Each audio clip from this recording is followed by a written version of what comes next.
Tape script 7.7. Things I'm passionate about. Julia. I'm really passionate about playing tennis. I've been playing nearly 20 years. I was about 7 or 8 when I started having lessons, and I had a fantastic teacher. I think that's why I still love it. She was passionate about the sport, and that influenced me. I've played in competitions, mainly when I was at school. I still do sometimes. I enjoy it, I think, because it's a very psychological game. I mean, if you're playing badly, you have to push yourself to continue. It's a challenge not to give up. It's also a very sociable sport. I've made lots of friends playing doubles, and it's a game that doesn't have to be expensive.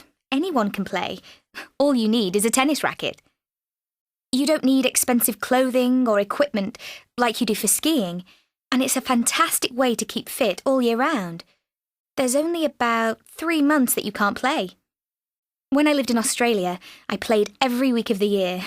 I adored that. It was brilliant. Paul.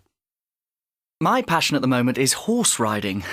It's strange to hear myself say that because I've only been doing it about a year and I never imagined I'd be so keen on it. It all happened because I was talking to someone who rode horses and I said that stupid thing people often say, "Oh, I've always wanted to do that." And she said, "Why don't you then?" And I thought, why not? I've always liked horses. They're so big and powerful, but so beautiful when you see them racing round a field or on a track. It amazes me that they let people ride on their backs. Riding is very physically demanding because your body has to be in harmony. It has to move with the horse, but it keeps you fit. Of course, I have fallen off a few times, but it seems that the more you fall, the less it hurts. Also, you have to try and understand your horse. They have moods. You never quite know what a ride is going to be like. A horse you had a fantastic ride on one week can be slow and miserable the next week. I really like that about horses. They have personalities. Andrew. I'm passionate about poetry. I studied English literature at university, but it wasn't until after I graduated that I really got into poetry, and I started writing some myself. And I met some other people who wrote poetry, and I heard them read it aloud, and that was amazing. I felt the power of the words. The thing I like so much about it is that you can say so much with just a few words. So little means a lot. Each word, each noun, adjective, preposition has to work hard. There's a poem by Simon Armitage called To His Lost Lover. It's a poem of regret, about not saying the things you should have said in a relationship. It has it all for me. Poetry's all about saying what often goes unsaid and with passion. It can be such a help in your life. If you feel tired or depressed, you can always find a poem that will help.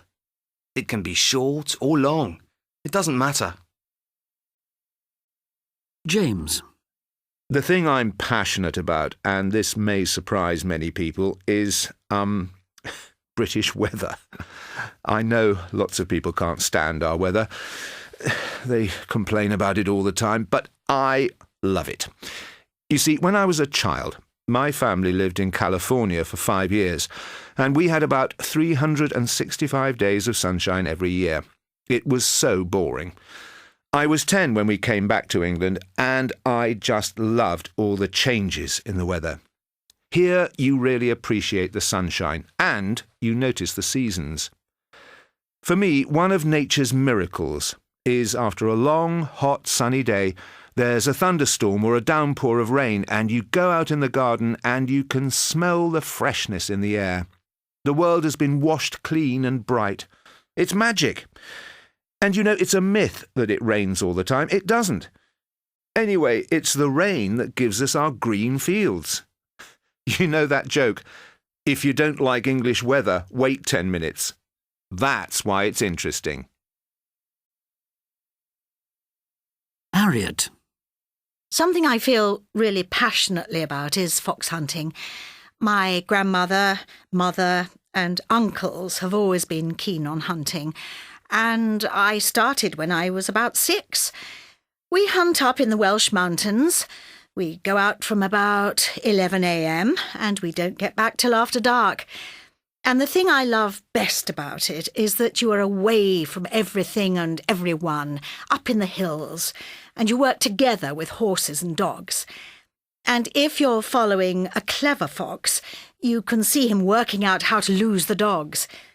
He knows the countryside so well, where the holes are, where to hide. Where we hunt in Wales, it's a sheep farming area, so the farmers contact us if they have a problem with a fox. We only hunt on their land if we are asked. I don't hunt so much now because the laws have changed.